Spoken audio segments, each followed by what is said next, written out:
Hi everyone, Chai Squeeze Justin, Communications Similkami.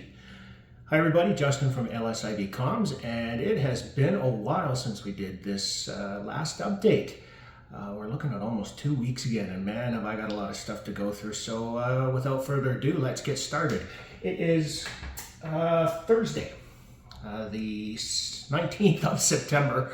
And LSID has been busy the last couple weeks, and I'm sure everybody else has been busy as well with the kiddies going back to school and all of that good stuff. Let's start off with the campfire ban has come off, which is great. So just a reminder, 50 centimeters by 50 centimeters, or a foot and 2/3 by a foot and 2/3 is how big your campfire is allowed to be.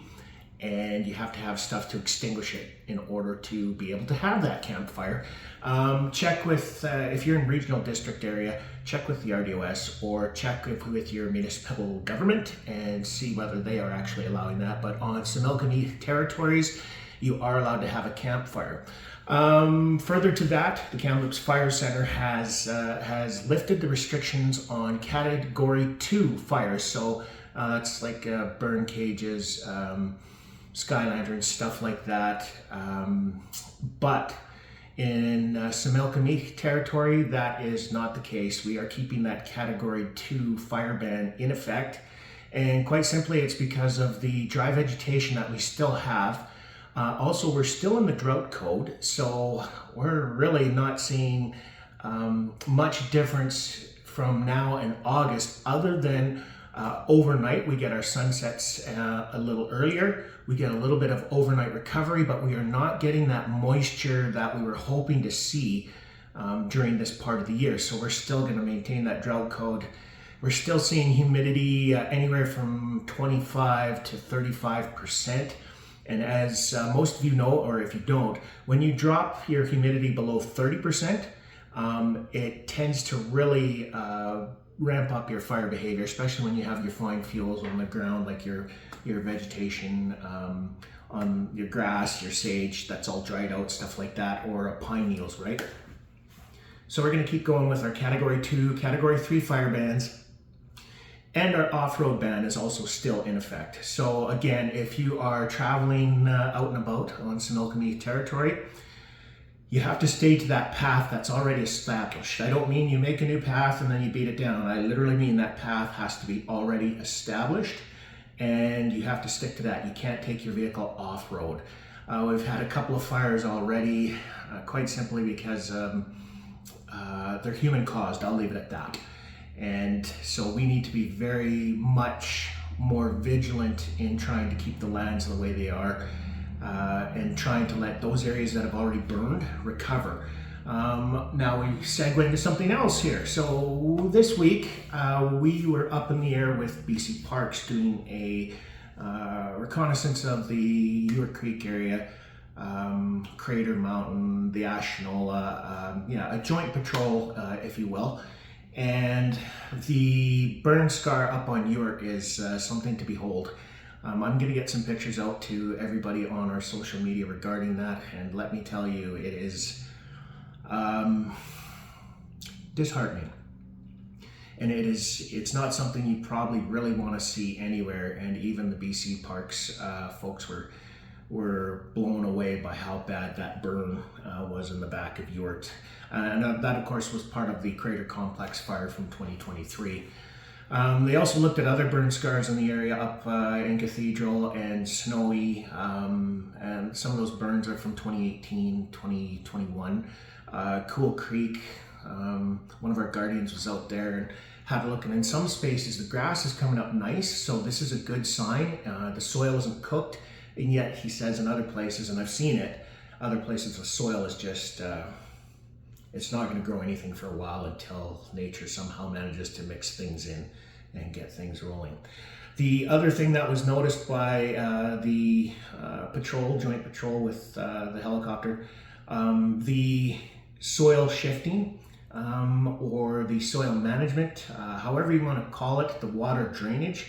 So with even a small microburst, which is a short, heavy downfall of our downpour of rain, or with a steady normal rain, they were easily able to see a lot of parts in the Ewart watershed, Ewart Creek watershed, Asheville watershed, where the water just wore away the soil, and the soil in those parts has nothing to hold it together, like not even any weeds are growing to hold it together in some spots, right? And again, I'll get some pictures out so you can see it. Now, what else have we got? Right, so the problem that is starting to become a little more evident now for deer, elk, moose is chronic wasting disease.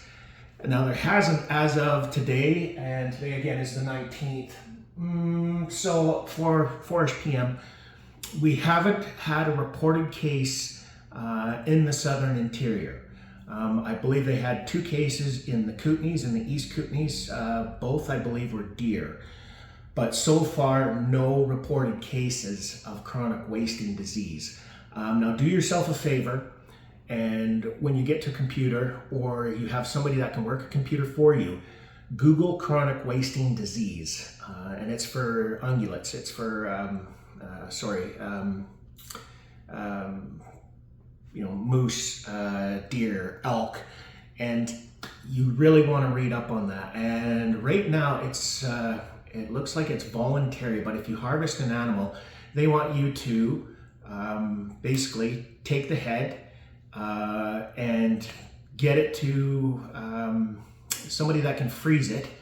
I would suggest calling your local conservation officer or your local natural resource officer, and they want to test and make sure that the chronic wasting disease is not an issue.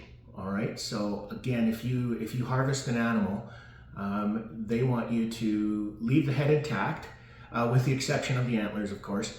And they want to do that testing on that animal to make sure chronic wasting disease hasn't made its way into the, like the boundary, the Okanagan, the Similkameen, Shuswap part. So just keep that in mind. And yeah, we're going to have to definitely keep an eye on things there. For stuff coming up with LSID, the September open band meeting was canceled. Unfortunately, because of a death in the LSID family, and condolences and wishes of peace and long memories to that family. The next open band meeting is coming up October 9th, and it'll be scheduled from 5 p.m. to 8 p.m. Of course, dinner is provided. So once again, October 9th, next open band meeting, and 5 p.m. to 8 p.m. dinner will be provided. And it's it's almost 2 months now, I think, because it might even be closer to 9 or 10 weeks, because I think August was canceled as well. Either way, we're definitely having that. A new thing that is coming, however, and that's happening tomorrow at 10 a.m. We're going to be having coffee with the chief. It's a new thing. So it's going to be online via Teams, and then there's going to be a very limited number of seats here at the office. I think it's limited to 6 or 8 people that can attend in person. But the rest, everybody can join online, and literally, we're having coffee with the chief. He's going to answer questions that he can. He's going to tell you what's happening, at least what he can tell you happening. Now, one thing I want to stress on this is a lot of projects that are already underway or are in the beginning stages are subject to non-disclosure clauses. Those are legally binding contracts where you can't disclose information on that. So if we run into that problem, either the chief or myself, or even both of us, might just say, oh, no, we can't go there, because if it violates that non-disclosure clause, then we basically open ourselves up for liability. So yeah, that's about the only really big worry about that is trying not to step on the legal eagle's toes, per se. What else have we got on the go here? Right.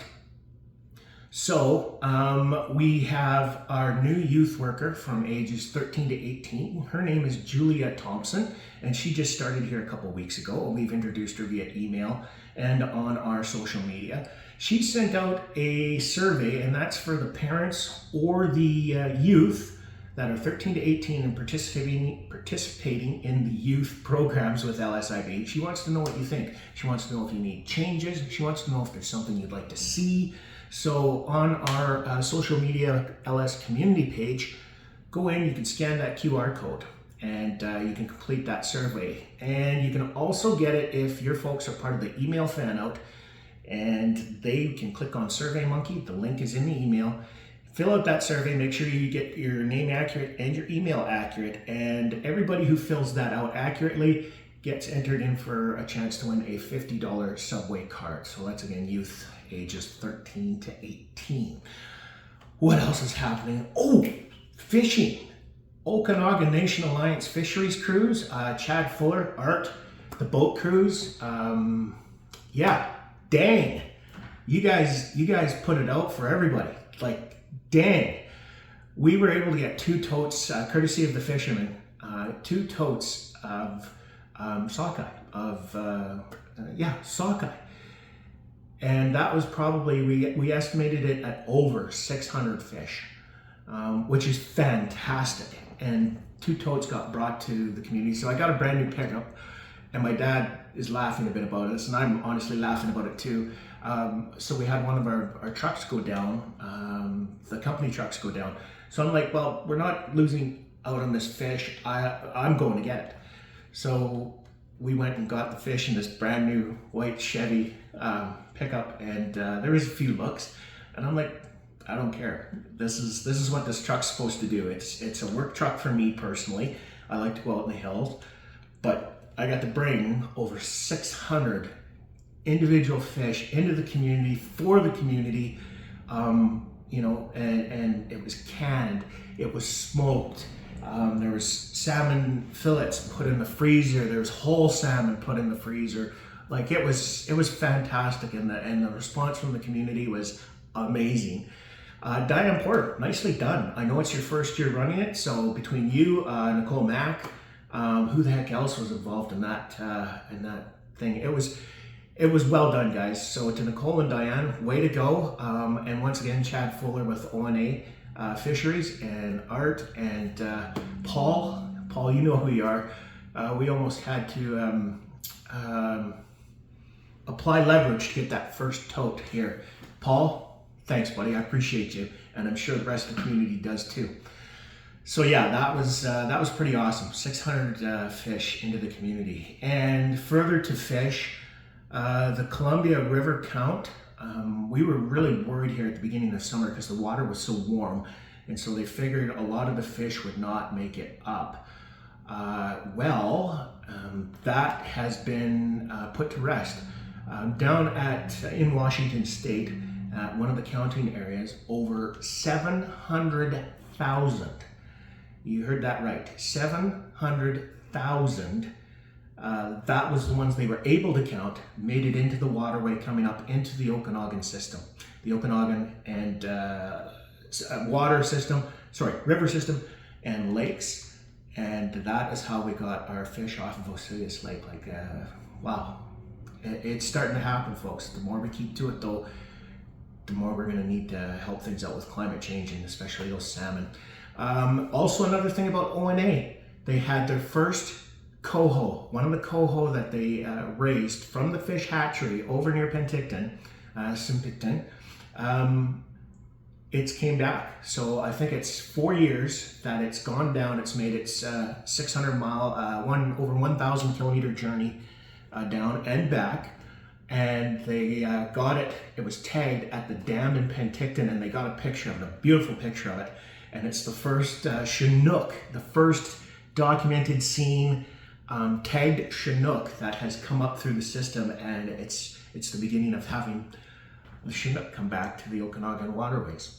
So you can see me smiling because a lot of this is really, really good news, and it felt good to be even just a tiny part of it and see the happiness, or see the pleasant surprise, the hope above all else that things are starting to happen, and yeah, it's pretty cool. So until we meet again, which if you tune in tomorrow, I'm going to try and send out a link for Coffee with the Chief here tonight, as well as tomorrow morning, just to make sure everybody has it. But until we meet again, you guys take care of yourself, safe travels, okay? And don't be afraid to drop me a line via either email or social media, and let me know what else you want to know about. Let me know what else you want to see. honestly, if you're looking at this face and this is all you want to see, we should talk. And it's not just you and I that should be talking. It should probably be either an optometrist or a other medical professional. I'm just saying. Take care, folks. We'll see you again soon. Bye.